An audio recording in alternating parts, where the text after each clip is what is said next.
So here's the main point of everything. AI isn't here to replace real estate agents. It's here to expose them.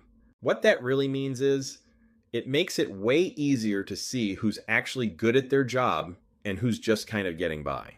That gap between average and great is about to become really obvious. This is Steve Colano, and this is Confidential Remarks. A lot of people think this is about AI versus humans, but that's not really it. What's actually happening is people using AI plus good information versus agents who haven't kept up. Now buyers and sellers can look things up, get instant answers, and understand the process way better than before. So if an agent is slow, confusing, or unhelpful, people notice immediately. AI is already doing a bunch of the heavy lifting behind the scenes. It can write property descriptions, break down confusing contracts, compare offers, organize everything quickly. So instead of things feeling slow and complicated, they feel faster and clearer. And once people get used to that, they expect it. Here's something interesting. Some agents actually know what they're doing, but they don't explain things clearly or confidently. Meanwhile, AI sounds super confident, even when it's just organizing info.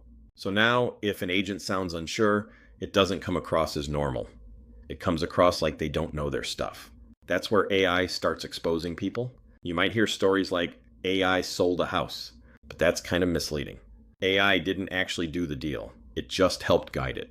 Real people still handled legal stuff, listing the home, negotiating the deal. So AI is more like a really smart assistant, not the decision maker. AI is great when things are simple and predictable. But real estate deals aren't always like that. They get emotional and messy. Think about people arguing over price, stress during negotiations, big financial decisions. AI doesn't handle that well. That's where human skill really matters. So is AI better than agents right now? Not exactly. But here's the important part. A person using AI is often better than an average agent. And the strongest combo? A great agent who knows how to use AI properly. Not every part of the job is affected the same way. The stuff most likely to disappear first is repetitive work, paperwork, scheduling, tracking deadlines. The stuff that sticks around the longest is strategy, negotiation, understanding people, basically anything that requires real judgment. From the customer's point of view, everything just feels easier. They don't see all the complicated steps anymore. They just see something smooth and fast, like using a really good app. Behind the scenes, AI is doing a lot of work, but to them it just feels simple. This also changes how agents make money.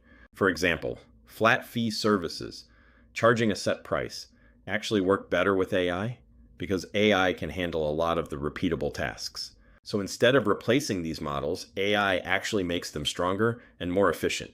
But there's a downside. AI can sound really confident, even when it's wrong. So if people trust it without checking, mistakes can spread fast. The smartest people don't just use AI, they double check it. Even with AI helping, humans are still responsible. The agent or broker is still legally on the hook for what happens. AI doesn't take the blame. People do. The biggest limitation right now isn't AI. It's the system. Real estate systems like MLS databases are messy and fragmented. That makes everything slower and harder to automate. At the start of a deal, AI is super helpful. It's fast and efficient. But in the middle, when things get complicated, that's where humans take over. AI can suggest things, but it can't take responsibility or handle pressure the same way. So here's the bottom line.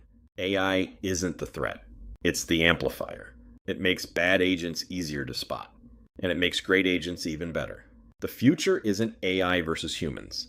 It's people who know how to use AI versus people who don't.